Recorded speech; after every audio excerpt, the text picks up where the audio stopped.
Welcome to the deep dive. Today we're getting into something that really directs our lives, often without us even noticing, our mindsets. Right, these kind of default lenses we use. Exactly. They shape our decisions, our relationships, even how we think and feel. Mm.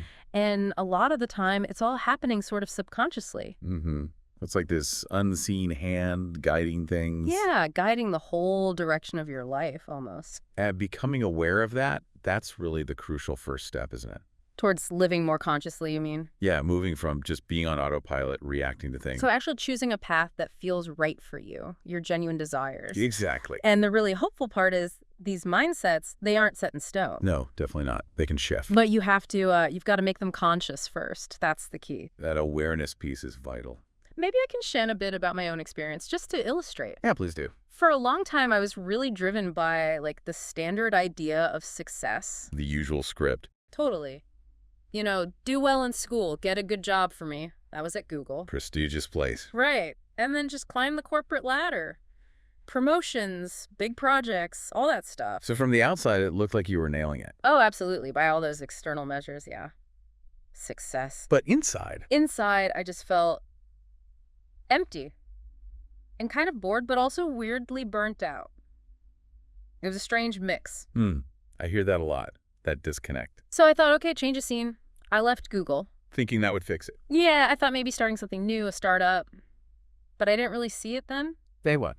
That I was still following a script. Yeah. It's just, you know, a different one. The successful founder script. Ah, right. Still chasing that external ideal. Exactly. And, well, maybe it's not surprising, but that didn't bring the happiness either. That external validation, it's often temporary, isn't it? Yeah. It's a boost. But it fades. Totally. It wasn't until the startup really hit the rocks, like properly failed. Right. And suddenly that clear path forward just vanished. That's when I finally really asked myself, you know, what do I actually want? What makes me happy? Forget the usual success stuff. Just me. That must have been a big moment. Huge. It made me look inwards, focus on what I was genuinely curious about. Not what you should be curious about for your career. Right. But what actually sparked something in me. And weirdly, it was the brain. The brain. Interesting. Yeah. Like, why do we think the way we do? Why do we feel these things? That's a fundamental shift, moving from like external goals to internal understanding. It really was. And it led me back to university, actually, for a PhD in neuroscience. Wow. Okay. And while I was doing that, I started writing a newsletter, just sharing what I was learning. Learning in public, sort of? Kind of, yeah. Trying to translate these complex brain science ideas into, you know, practical tools people could use. Making it accessible. Trying to. And that newsletter, that act of writing and sharing, that was really my first step into exploring this more experimental way of living. Right. Trying things out. Yeah. And through that whole process, thinking about neuroscience and my own journey, I started seeing these patterns, these 3 subconscious mindsets that really seem to get in the way of being happy and conscious. Okay, what are they? I call them the cynical mindset, the escapist mindset, and the perfectionist mindset. Cynical, escapist, perfectionist. Okay, I think I recognize those vibes. Let's maybe unpack them a bit. Yeah, let's do it. So the cynical mindset, that's where you've kind of lost your curiosity and your ambition. Both are low. Right. Huh. There's this tendency to almost like make fun of people who are still earnest or trying hard. Yeah, like what's the point? Exactly. A feeling that trying is useless. You end up in this survival mode, almost. Doom scrolling, maybe. Always focusing on the negative. Totally. Doom scrolling is a classic example. Just stuck in that negative feedback loop. It might come from feeling helpless or maybe comparing yourself too much. Feeling like you can't make a difference anyway. It creates this feeling that positive change just isn't going to happen. Okay, that's the cynical one. What about escapist? So with the escapist mindset, the curiosity might still be there. You might be interested in lots of things. But the ambition isn't. Right, ambition's low. The focus shifts to avoiding responsibility. How does that show up? Things like maybe retail therapy, binge watching shows for hours, constantly planning dream vacations or futures, but never actually doing anything towards them. Ah, so it's like a way of avoiding the present. Yeah, it's a kind of subtle procrastination. The dream of escape feels better than tackling the actual challenges right now. The desire to explore is there, but not the energy to act on it. Makes sense. Okay, and the third one, perfectionist. So the perfectionist is different again.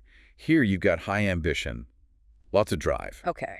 but the curiosity is low. High ambition, low curiosity. How does that work? Well, the drive often comes from wanting to avoid feeling uncertain. You escape into work. Control through work. Exactly. It can look like forcing yourself to do things, overworking, that whole toxic productivity thing. Yeah. Where happiness is always just around the corner after the next achievement. Precisely. The focus is all on getting that perfect result, not really on exploring or enjoying the journey. So you're striving constantly, but it's not necessarily driven by genuine interest. Not usually, no. It's more about hitting the mark, avoiding mistakes. It helps me to picture these on like a simple grid, curiosity on one axis, ambition on the other. Okay, a 2x2 matrix, where do they fit? So cynical is down in the bottom left. Low curiosity, low ambition. Got it. Escapist is high curiosity but low ambition, so maybe top left. Right. And perfectionist is the opposite.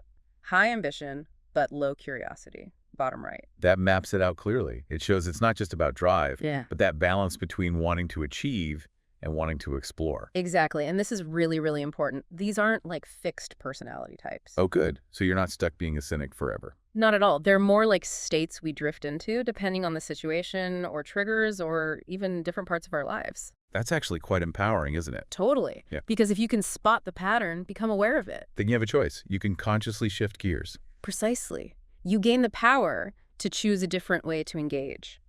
Okay, so if cynical, escapist, and perfectionist are the traps, Yeah.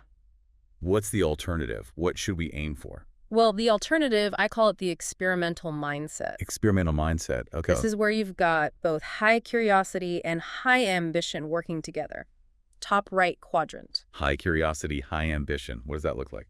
It means you start to see uncertainty differently. It's not scary. It's not something to avoid. It's an opportunity. Exactly. An opportunity to explore, to learn something new, to grow. That shift in perspective on the unknown feels massive. It really is. It changes everything about how you relate to goals and ambition. How so? Instead of chasing these fixed goals, hoping they'll give you some kind of a certainty, which is usually an illusion anyway. Right. The experimental mindset gets you designing small experiments. You start with a question you're actually curious about. So less focus on the destination, more on the process of finding out. Yes. When something unexpected happens, it's not a failure. It's just data. Exactly. Valuable data points. And not having a rigid 5-year plan suddenly becomes a good thing. It gives you space to design your life consciously based on what you're actually learning along the way. Okay, I like the sound of that. But how do we actually, do that? How do we cultivate this experimental mindset day to day? Well, the foundation is basically the scientific method, but applied to your own life. Okay, like in school. Observe, hypothesize. Sort of. You start by observing, just noticing what's going on in your life, what interests you, what feels off. Then you ask a question, something you're genuinely curious to find out. Okay. Then, and this is key, you design a small, manageable experiment to get some answers, some data. Small being the operative word. Crucial. Then, after you run the experiment for a bit, you look at what happened. Analyze the data. Your personal data. Right. And based on that, you decide what to do next. Maybe you keep going. Maybe you tweak it. Maybe you try something totally different. It's a cycle. It's a cycle. And the great thing is, even if you don't have some grand destination in mind, you know you'll be learning and growing with each loop. So you're trusting the process of discovery itself. Exactly. Valuing the learning as much, or maybe even more, than hitting some specific target. Okay, so to make this practical, how do you design these experiments? I found a tool really helpful here, something I call a pact. A pact, like an agreement. Yeah, basically an agreement with yourself. It's a commitment device to help you actually run the experiment. How does it work? It's simple. You Right. pick one specific, actionable thing you want to try. Just one. Okay. And then you decide on a specific amount of time you're going to do it for, a defined duration. Right, not forever. Just for, say, 2 weeks or a month. Exactly. And you commit to doing that one action consistently for that whole period. That fixed time frame. Why is that so important? Well, a couple of reasons. First, it's like a real scientific experiment, right? Researchers decide beforehand how many trials they need. Okay. You don't just stop early if the first results aren't what you expected. You run the whole thing, collect all the data within that set time. Then you look at it. Right, then you evaluate. And second, it stops us from trying to do too much, too soon. That maximalist brain tendency. I think, yeah, biting off more than you can chew. Totally. So choosing a reasonable duration and a really small, doable action makes it much more likely you'll actually finish the experiment. So you actually get the data you need to learn from it. Exactly. It's all about setting yourself up to learn, not necessarily for some huge, immediate change. It makes it feel less daunting, a structured way to explore. Definitely. And to make sure these packs actually work, I use an acronym, PACT. PACT. Okay, what does that stand for? P is for purposeful. The experiment should be about something you genuinely care about exploring. Doesn't have to be some grand life purpose, just something that matters to you right now. Okay, purposeful. Got it. A is for actionable. The thing you commit to doing needs to be something you can do right now. No needing extra money or permission or complicated gear. Simple and immediate. Makes sense. C. C is for continuous. You do the action regularly throughout the time you set, daily, maybe weekly, whatever makes sense for the experiment, but consistently for the whole duration. Right, the consistency for the set period. And T is for trackable. And I mean trackable, not necessarily measurable with complex numbers. How do you mean? Just a simple way to know if you did the action or not. A check mark on a calendar, a note in your phone. Yes or no, that's usually enough. Purposeful, actionable, continuous, trackable. PAT. I like it. Keeps it simple. Exactly. And it's important to see how this is different from, say, a New Year's resolution. Which are often huge and get dropped by February. Right. Packs are small, focused, and you can start one anytime. It's also not quite the same as building a habit. How's it different from a habit? Well, with a habit, you usually already know it's good for you, like going for a walk. You're committing long term. A pact is more about testing something where you're not sure what the outcome will be for you. You might make a pact to walk for 20 minutes every morning for a month to see how it affects you. Ah, so the pact is the test before deciding if it becomes a habit. Exactly. And it's also not like a work KPI or an OKR. Right, those are usually about hitting targets or performance. Yeah. The main goal of a pact isn't hitting a specific external number. It's learning, gaining insight about yourself and what works for you. Okay, so you've done your pact, let's say for a month. You've got your yes-no track record. Now what? Now comes the analysis part. Looking at the data. Which includes more than just the check marks, right? Oh, absolutely. This is where keeping simple notes during the pact really pays off. Like how you felt or what you noticed. Exactly. Just a quick note. Did it today, felt tired, or did it, felt energized, or skipped it, felt guilty, relieved, whatever comes up. Okay, so you look at those notes in your track record. And then you decide. You basically have three options. Persist, pause, or pivot. Persist, pause, pivot. Persist means it's working, you're learning good stuff, so you might just continue the pact as is, maybe for another cycle. Makes sense. Pause. Pause means maybe it's not really giving you much insight or doesn't feel right, so you just stop it for now. No judgment, just data. Right. And pivot. Pivot means you learned something, but you want to adjust it slightly. Make a small tweak to the action or the duration or the timing, and then run another cycle. Iterating based on what you learned. Exactly. It's all about that iterative learning loop. And when you're analyzing, you mentioned looking beyond just the did I do it data. What else should we consider? This is crucial. We need to look at both the external and the internal data. External, like results. Yeah. Did it achieve something tangible? Yeah, like, did trying that work thing lead to a promotion possibility? Did trying that health thing lead to weight loss? External markers. Okay. And internal. Internal is how it felt. Did you enjoy it? Did it feel meaningful? Did it drain you or energize you? So marrying the what happened with the how did it feel? Exactly, because sometimes something might look successful on the outside. Like maybe your example of trying to comment online more. Perfect example. Externally, yeah, I made comments, got some replies, connected with people, looked okay. But internally? Internally, it felt like a chore.